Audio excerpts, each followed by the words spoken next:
Good afternoon. I hope you all had a good lunch. And does everyone now have a copy of the handouts that I gave? Have you by chance had a chance to look over them? Good. Yeah.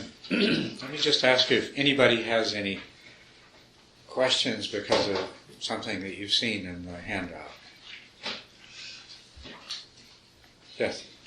Would you say that Tanasara Bhikkhu, would you say that he practices or teaches the ultralight jhanas? I mean, I know he focuses on the whole body and things like that. Mm-hmm. I'm not sure what Tanasara Bhikkhu's views on the actual practice of jhana would be. I've only sat with him once very briefly, and it was a very general discussion. Jhanas didn't even come up. And I can't really tell from anything that he's written.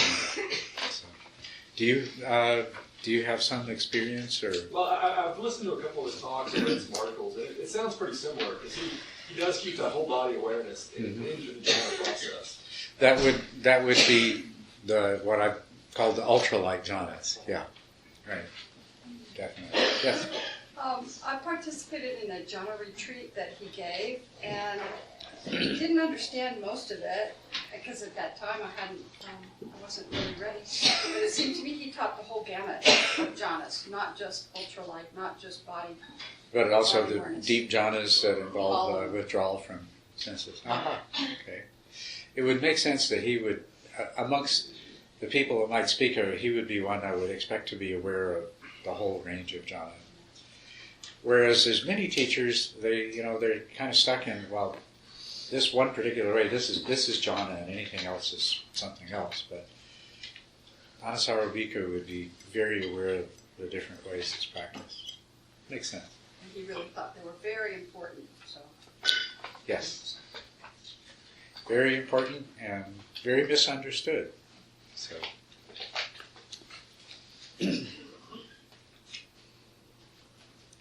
And there's some interesting questions about methods of practice that don't involve samatha training and jhanas. Probably shouldn't really get into that, but there are people that have that claim to be have higher path attainments, including arhat. In dry Vipassana tradition, who then turn around and say that the things that the Buddha said about the description of arhats and non-returners and once-returners and so forth are not accurate. And that makes me really wonder what's going on there. So, it's not something to get into.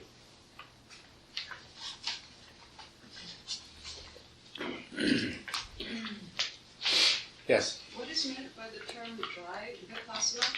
Dry Vipassana is a Vipassana practice that does not involve the deliberate cultivation of samatha, and it's dry because it specifically lacks the moisturizing lubrication of samatha, of the joy, happiness, tranquility, and equanimity. So most of the things that you would have encountered under the label Vipassana in this country, the method from Uba-kin that's taught by Goenka and his students, and the noting practice that's widely disseminated from Mahasi Sayadaw and has been predominant at IMS and Spirit Rock, these are dry Vipassana practices. Okay, any other questions that anyone might have related to the handouts at this point? Yes? I had a small question about Mahali's characteristics of flow. Mm-hmm. He talks about how the flow experience is a feeling of exercising controls and not being in control. So if you can comment a little bit. Well, just briefly, the feeling of being in control it comes from a sort of egocentric basis, that I am controlling this. And since a person can never be completely in control of everything, it really makes it very difficult for somebody with that point of view to actually experience flow, because they're constantly finding themselves in conflict with the things that they can't actually control. So the distinction to be capable of doing something and to be doing the very best that you are capable of, that is exercising control. But that also happens with the recognition that, no matter how good you are at doing it, you won't always be completely successful, and there will always be other factors that enter in that interfere with that. Well, on page 7 and the following pages is a description of the characteristics of the jhanas, and I thought I would briefly go over that with you. The specific meditative states that the word jhana usually refers to are organized as 4 distinct stages or states, meditative states, that are described as the form jhanas. And then there are 4 other meditative states called formless jhanas, which are usually described as being variations of the 4th form jhana. Once you reach the 4th form jhana, then you can practice the jhanas of the 4 formless bases. So let's look at these first 4 form jhanas and how they are defined in the sutras and in Buddhist tradition. Keeping in mind, as we said last night, that a jhana is a wholesome absorption that occurs in meditation and is associated with the jhana factors. So the first jhana is defined in three main characteristics we can look at here. The first jhana, the meditator is withdrawn from sensual desires and from all unwholesome states of mind. What does that mean? Well, the key word here is that it's withdrawn. You've gone, you sat down to meditate, you've let go of your worries, your concerns, your desires, your hopes, everything else. You're coming into the present, you're letting go of everything else that's not part of this. And so that's the withdrawal aspect. To the degree that you do that, have done that, you know the feeling of peace and happiness that comes with that. And just for the moment, letting go of everything. You basically, you have a time where that is entirely your own. That you owe nobody, you owe nothing, this is your meditation time, you don't have to do anything else, you can forget about everything else, let go of it all. You let go of all the unwholesome states of worry and desire and hope and fear and everything else. The jhana factors that are present, these are usually present in what's called access concentration. So before entering an absorption, you need to have already established a certain degree of piti will be present. It will already be some joy and happiness. You will have already been practicing in that sit long enough that you've established a degree of focused attention, single-pointed attention. It's already present. And then you are ready to enter into the jhana. So you have meditative joy and pleasure and happiness born of withdrawal. So those are the characteristics. you enter the absorption. The experience of entering absorption is that what you focused your attention on and the awareness of the jhana factors together are going to fully occupy your consciousness. There's not really any room for anything else, and that's the sense in which it is in absorption. And sometimes it will feel as though you are sinking into the meditation object when that occurs. Or other times it might feel like the meditation object expands and it just completely fills your attention and awareness. But the effect is the same, however you might choose to subjectively describe it to yourself. The end result is that you become quite absorbed with the meditation object and the jhana factors. Okay? Now, the second jhana, and the way that you do this is to, when you have learned to enter the first jhana, and it's a very distinctive feeling, this feeling of just being completely focused. And as I said, you've had it before. You've been absorbed in other things before. When it comes in meditation, you recognize it's very distinctive. So you learn to do that and you repeat it.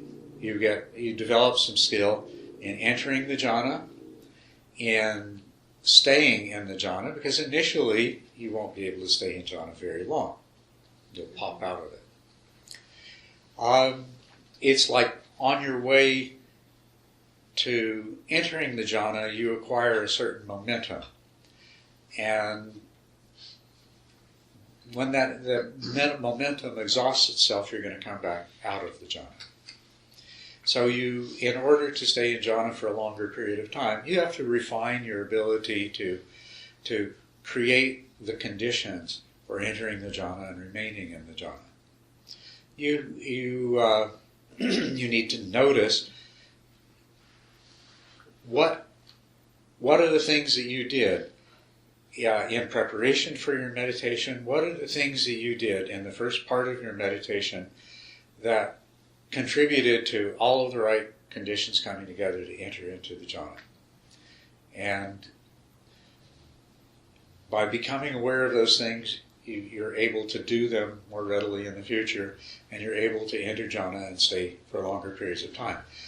And the next thing you need to do, once you don't just spontaneously pop out of the jhana after a few minutes, is you develop the ability to determine how long you're going to stay in the jhana. And this is that same thing that some of you have already experienced, where if you time your meditations regularly, you get to the point where you know when the meditation is up. And it's not like you're thinking about it, it's just all of a sudden the thought appears that, oh, it's probably just about time, and sure enough the bell rings, or if you look at the clock, there's only a minute or so to go. It seems that some part of our mind, brain, whatever, has this capacity for monitoring time. And so what you do then is you practice determining in advance how long you're going to stay in the jhana. So you say to yourself, you form the resolution before you enter the jhana that you're going to stay in jhana for 10 minutes. And then you get good at determining how long you're going to stay in the jhana, and sure enough you come out and you look at the clock. And it's been about the right amount of time. So you become good at entering jhana and leaving jhana, emerging from jhana, and determining how long you're going to stay in jhana. Then the next really important thing is the review. This is actually part of the mindfulness process. You review the jhana. You review the state of your mind before you entered the jhana. You review your recollection of the jhana. And that recollection will be very sharp and clear when you first come out of the jhana. So you recollect what it's like to be in the jhana, and then you compare that with the state of your mind now that you've re-emerged. And that's the review. So these are the things that you learn to do. in the process of acquiring mastery of the jhana. That takes some amount of time. And in the process, you'll become very, very familiar with the jhana factors, the qualities of a particular jhana, the feeling tone that it has. And you'll also discover, at first, entering the jhana is it's very pleasing. You have a lot of satisfaction of accomplishment, but at some point you will become dissatisfied with that jhana, and that's the real indication that you're ready to move on and learn the next jhana. When you start feeling a certain dissatisfaction. In the first jhana, you have a meditation object, and what you will experience is there's, after a while, that the jhana has this unsettled quality. It's like it's just constantly vibrating. And that's attributed to the directing and sustaining of attention. That even though your subjective experiences of continuously being aware of something, in fact, it is a renewal of this conscious attention to the object happening over and over again. And you'll become aware of that as a disturbing sort of energetic vibration in the jhana. That's part of what you become dissatisfied with. So then when that happens, you're ready to move on to the next jhana. Now in the ultralight jhanas, you'll still continue to have a meditation object because you haven't achieved a degree of unification of mind yet in your meditation practice overall. You haven't achieved a degree of mastery where you can dispense with a meditation object yet. But as you get into the deeper jhanas, even the next level beyond ultralight, the ones I call light, you do not need to have a meditation object any longer. You can let go of that. And as a result of that sort of vibrating, fluctuating quality of the first jhana is not present in the second jhana. The second jhana, the meditator has confidence and unification of mind. Now, what we're speaking of here, and remember these descriptions are applied across the whole range of different degrees of depth of jhana. So what we're speaking of here is, in terms of the deeper jhanas, you now have sufficient unification of mind that you do not need a meditation object. And that's the way it's defined, is that there is unification of mind without directed and sustained attention.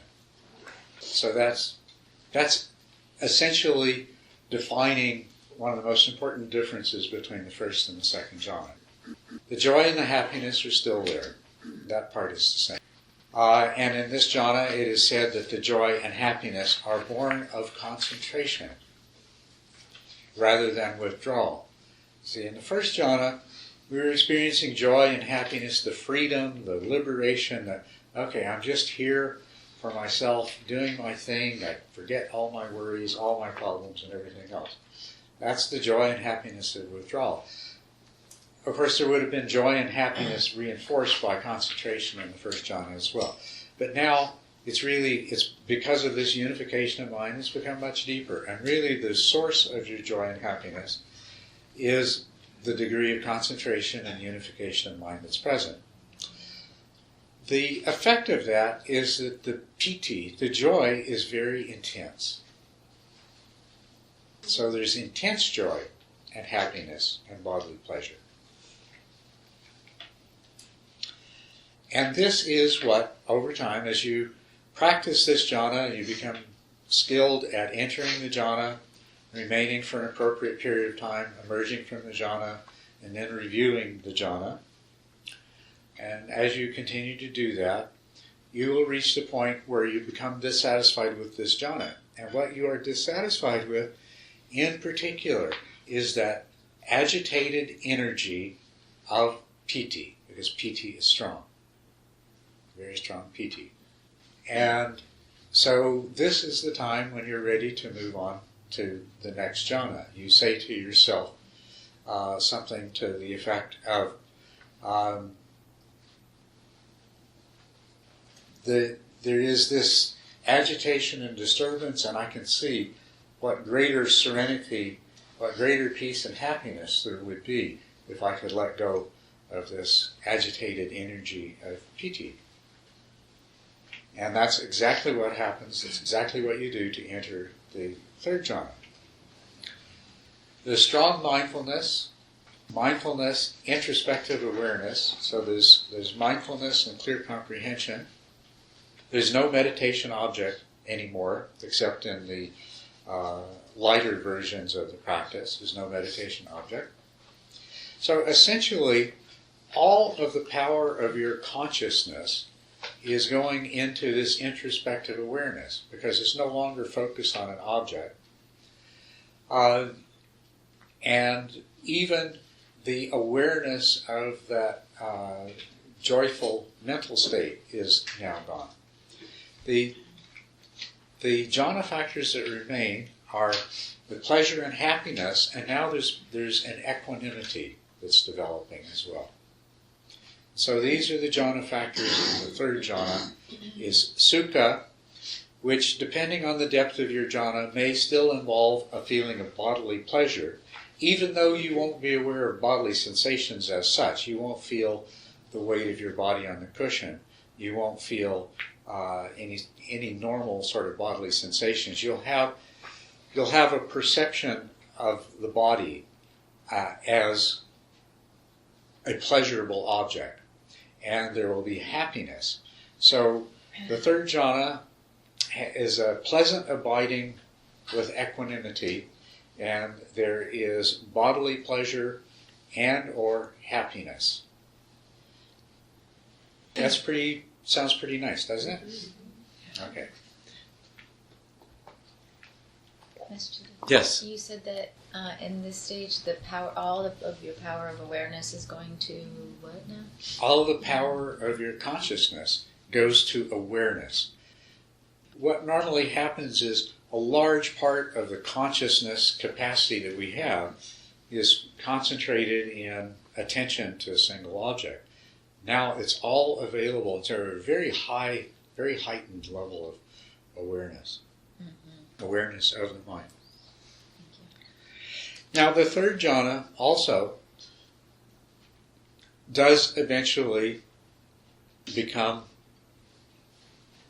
less than perfectly satisfying. There's a very strong feeling of contentment and happiness, but you actually become discontented with contentment. But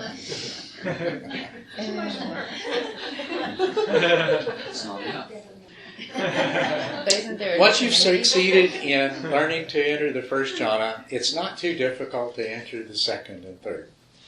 But some people find that the transition from third to fourth jhana to be a challenge, because there can be a lot of attachment to the happiness, the pleasure and the happiness. It can be a strong source of attachment. What's that? It's too much work. Well, which is too That's much? how I experienced it, being content. Being content. Well, It's more work than the fourth jhana. yeah. Eventually, it comes to be something that you get tired of, and then you really do. You're ready to move on, and so that's what you let go of in the transition from the third to the fourth jhana. The bodily pleasure part of it is actually the easiest to let go of. It's the mental happiness, the mental pleasure, that is the most difficult to let go of. So usually you won't be able to enter the fourth jhana until you get tired of it. You do have to get tired of it. You have to start having that inkling, that sense that, there is something even more sublime, even more serene than what I'm experiencing now. And that's when you're ready to move on. The fourth jhana has purity of mindfulness due to equanimity. And equanimity is the only jhana factor that remains. And the mind of the meditator is said to be thus concentrated, purified, bright, unblemished, rid of imperfection, pliant, malleable, wieldy, steady, and attained to imperturbability. Why is it called a form jhana? Well, in all of these form jhanas, there is still an awareness of space and that subjective feeling, the one you have right now, of being in a place in space. Get in touch with that. Know what I'm talking about? There it is. Yeah. I am here. There's that. It's in the map of the universe in your mind. There's the little red arrow that says, "You are here." And also the feeling of pleasure that you've experienced in your body and so forth. These are what make all of these jhanas. They still retain their connection to the realm of the senses and the world of space and time.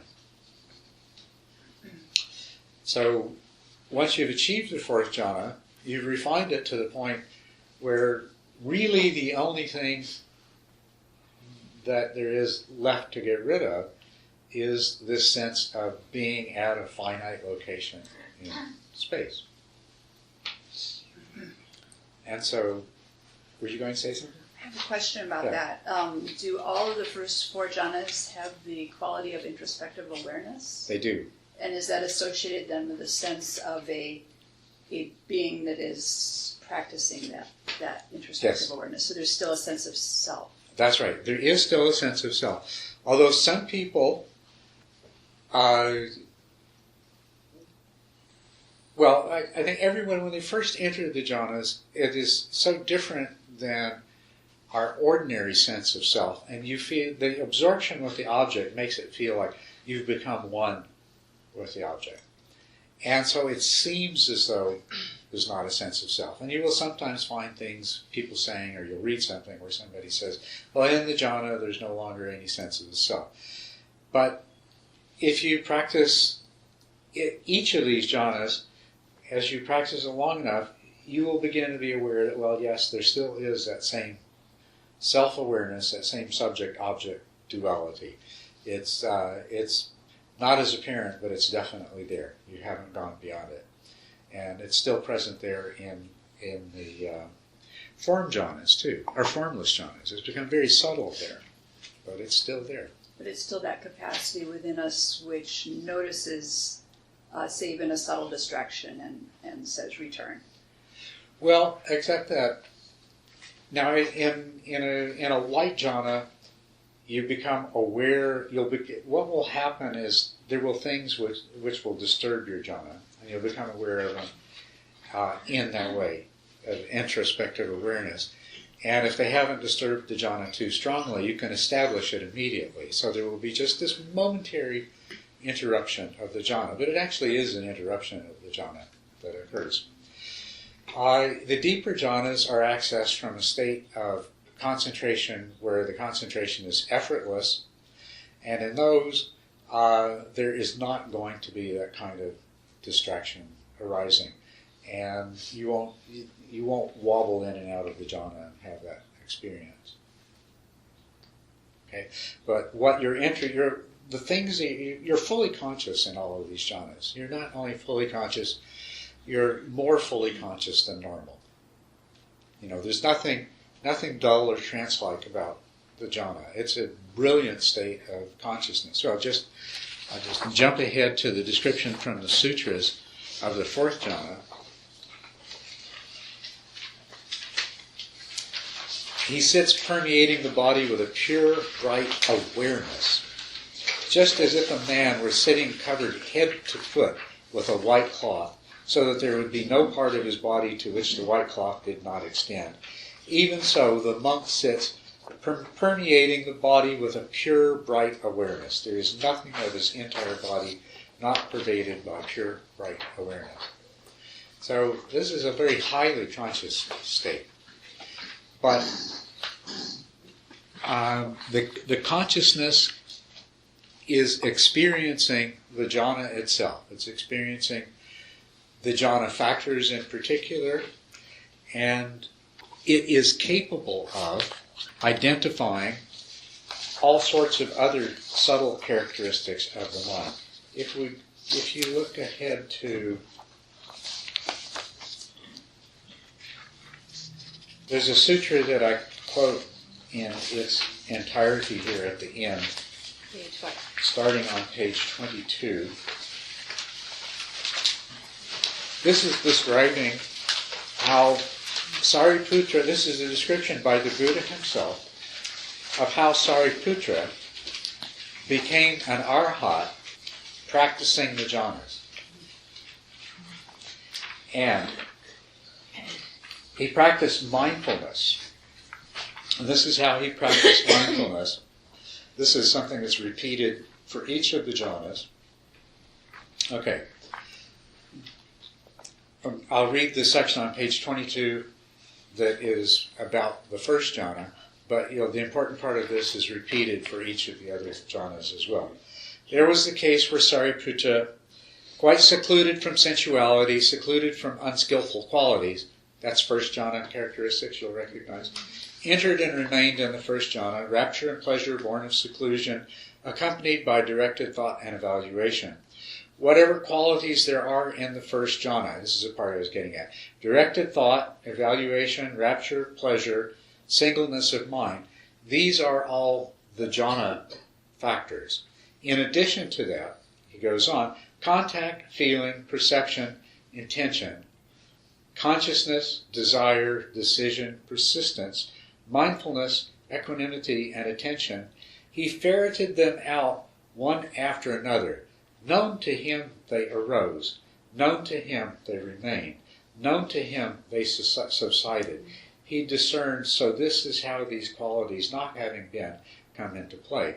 Having been, they vanish. So the jhana is a state of profound introspective awareness, powerful introspective awareness, in which, now it's not focused attention, it is awareness. So you sit in jhana and awareness encompasses all of this. And in lighter jhanas, you can focus attention on and reflect on and evaluate some of these. There can be a certain amount of discursive thought and evaluation takes place. And so they're probably more like the kind of mindfulness that you would, practice of mindfulness that you're more likely to think of. But in the deeper jhanas, what is happening is you're sitting in that place of direct experience of all of these things. And as you do so, their nature begins to emerge, their rising and passing away begins to present itself. And you understand their nature, and you understand the relationship of them to each other by simply observing with awareness, not by analyzing, not by focusing your attention on them, thinking about them, investigating them, and so forth, but just by observing. Do you follow what I'm saying? Do you know how that happens? Or is that a mysterious description to any of you? It's mysterious? Yes, it's complete mystery. Okay. I got lost trying to follow which, by the deeper jhanas showed the nature of something, and I can't figure out what you meant. I'm trying to... In the deeper jhanas, you're exercising the power that mindful awareness has, Yeah. that does not require focused attention, thought, evaluation, investigation, things like that. Right. And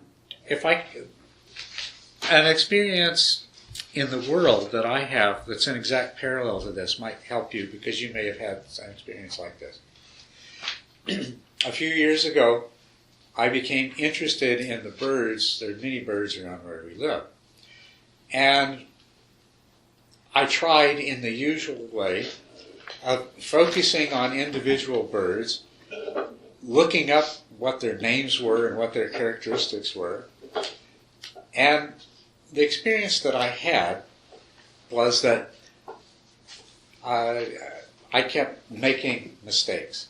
You know, it's like I think, oh, that's such and such a bird. And then some birder would come along and say, no, it's not. I said, but it has this and this. He said, yeah, but see, that's what's different. And it's like, okay. You know, and also the experience that, you know, all 5 of those birds look the same. How can they be 5 different birds, you know? And yet somebody else could come along and say, well, that's that, and that's a female that, and that's a male that. And so I said, well, okay, I like watching them. I don't need to know who they are. So I just quit, and I just sat and I watched the birds, and I enjoyed watching the birds. Spent many, many hours, especially, you know, a period when I was quite sick, I couldn't do much else. I'd sit on hot packs and I'd watch the birds for hours at a time. And I wasn't thinking about them, and I wasn't paying attention to who had a white collar and who had a red ear mark and all these sort of things. Didn't think about that at all. I just watched them. And what happened as a result of simply watching them and not analyzing them, I just gradually got to know them all. So I knew this one was different than that one because I'd watched them. They behaved different personalities, looked different. There was no analysis required or involved in it at all. It's just the understanding of them arose out of the experience of awareness without needing to focus and analyze and so forth. And then from that, later on what I could do is I could look them up in the bird book and say, oh yeah, exactly, yeah, that's exactly right, yeah, I know how that bird is. The one thing I never did get good at was remembering their names. But through the application of awareness, my mind accomplished something that it could have done through the application of directed and sustained attention and discursive thought and analysis.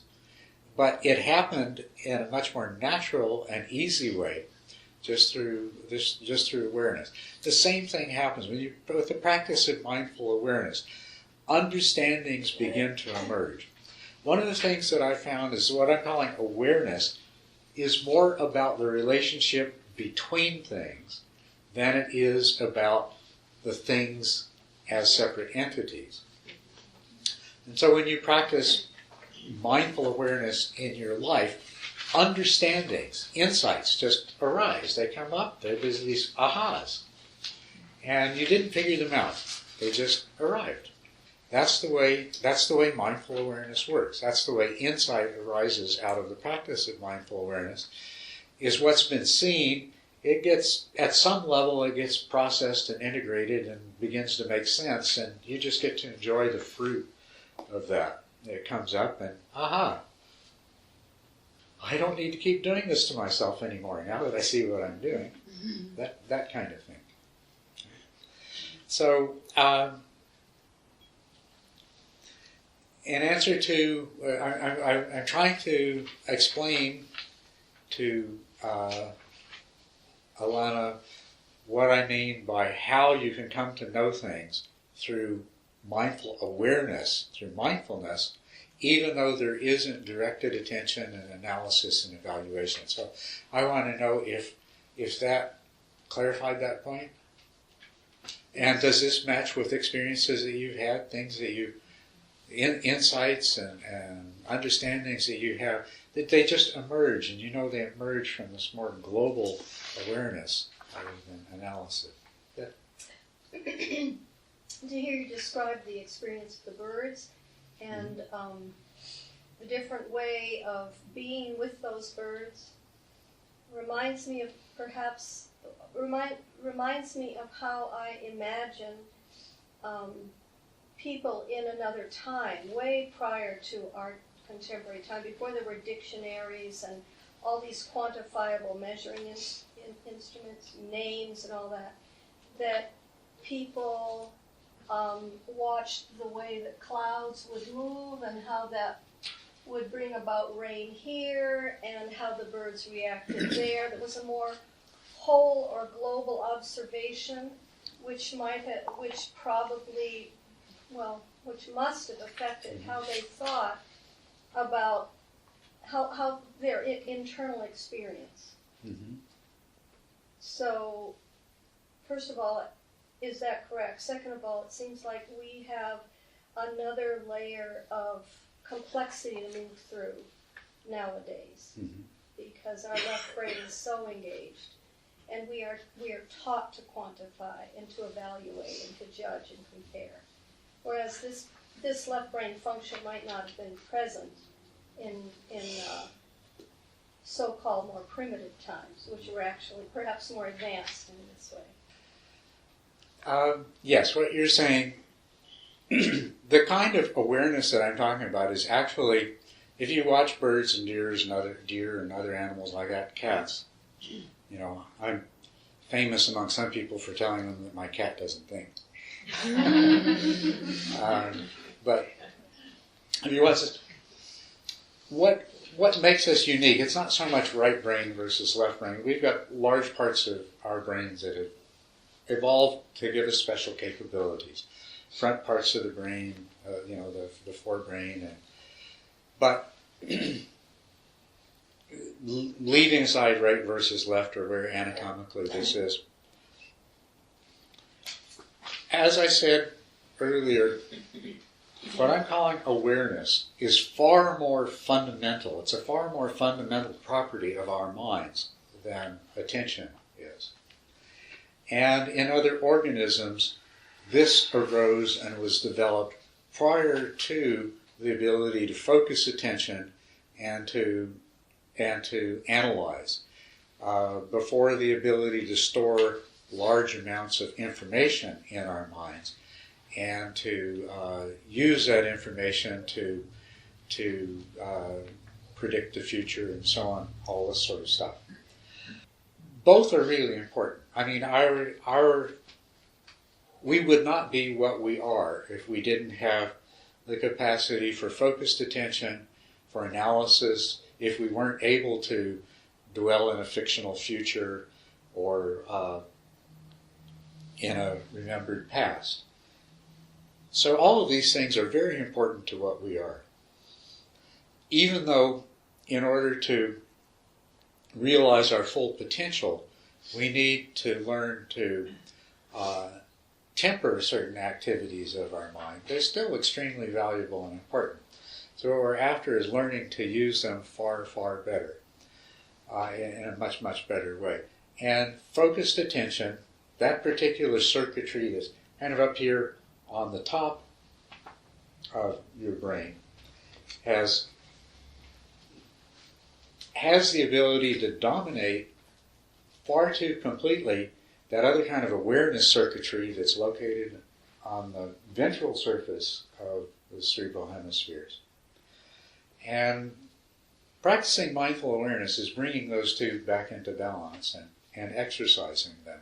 So you're right that more primitive beings, pre-hominid, or even much simpler organisms like lizards and snakes and birds and things like that, have naturally much more of this kind of awareness. I mean, if you watch a deer in the wild, there is awareness and attention. The deer's attention will be, there'll be a sound, an ear will flick and the deer will turn and it'll focus just long enough to establish that, okay, this is not a danger, and then it's gone and the deer's back to nibbling on leaves or whatever it is. So this is an important part of the way they are and the way that they function. We're trying to learn once again to utilize some of that so that we can achieve what we are ultimately capable of. Because we have these new toys, and you know how it is with new toys. You get so fascinated with them, you forget all the old stuff.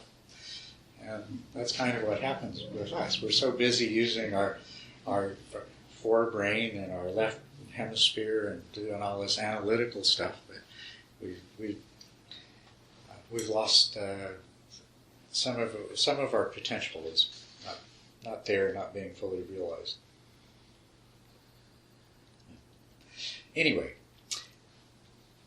insight requires certain things. Insight requires that it involves attention, and that's what you're doing in the stage after you come out of the jhana where you review.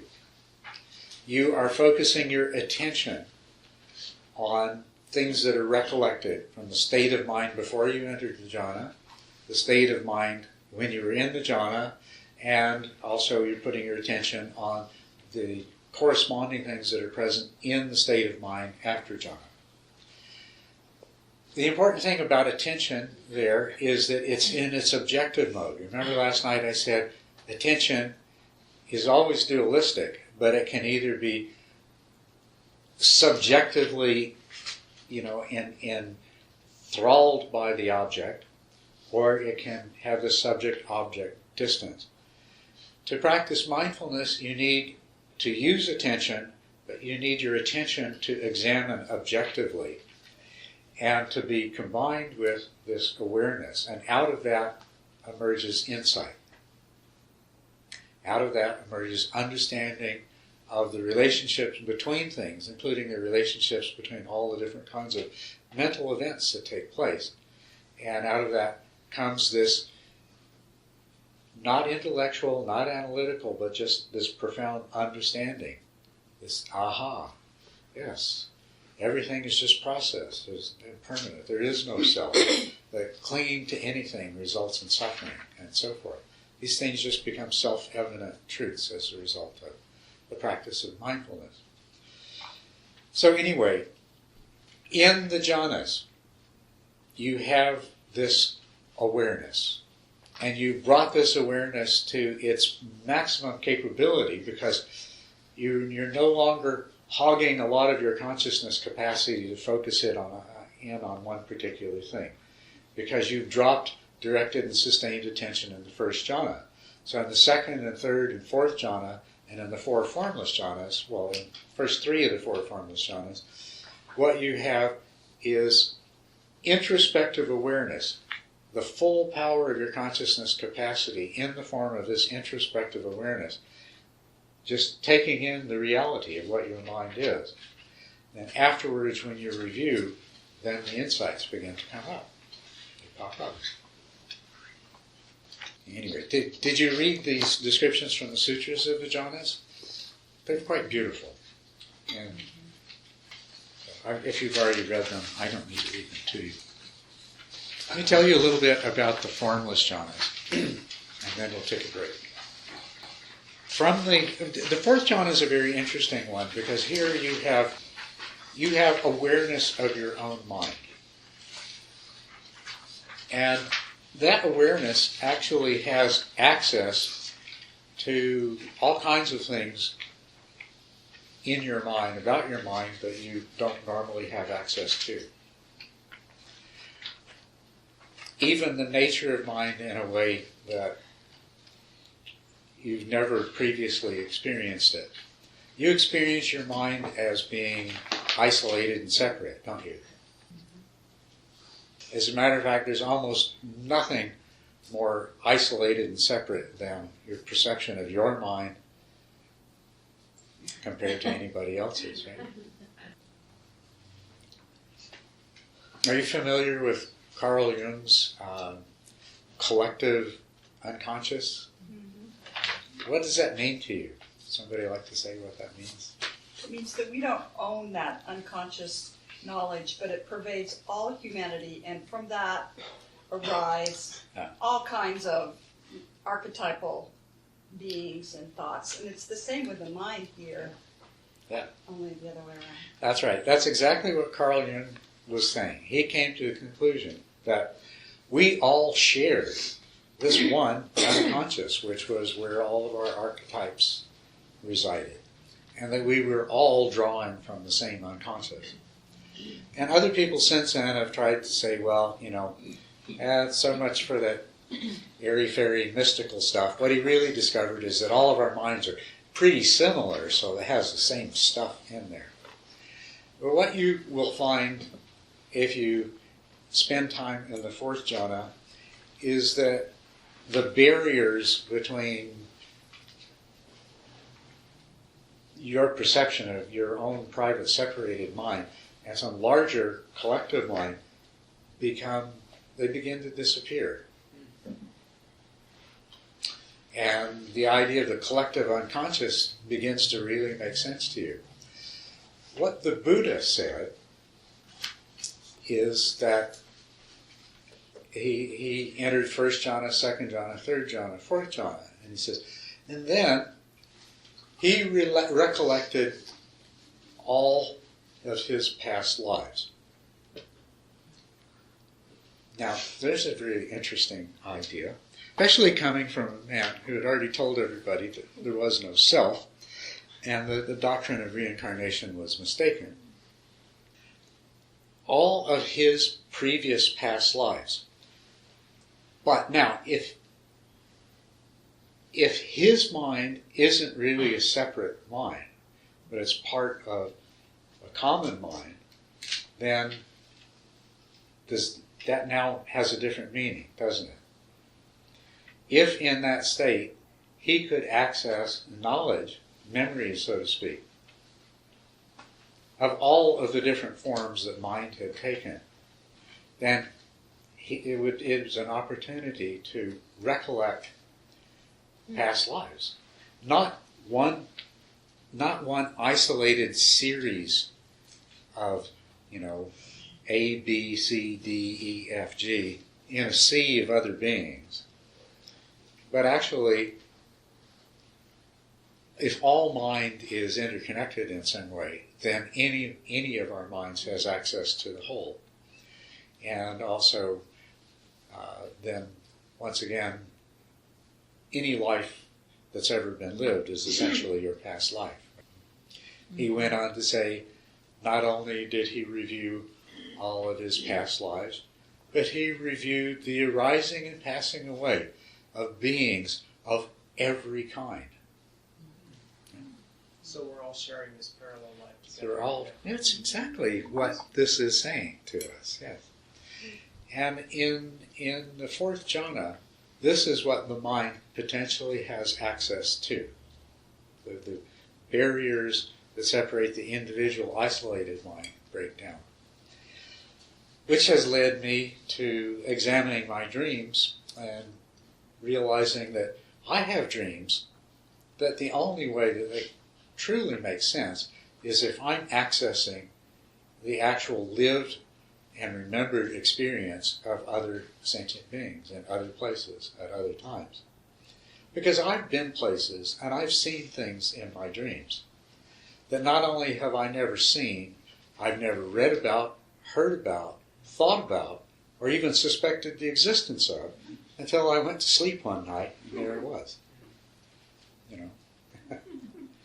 So, what you have access to in the Fourth Jhana is really quite remarkable. Yes? Okay. This might not be too involved to discuss here, so you can say no. Yeah. You've hit on a confusion I have.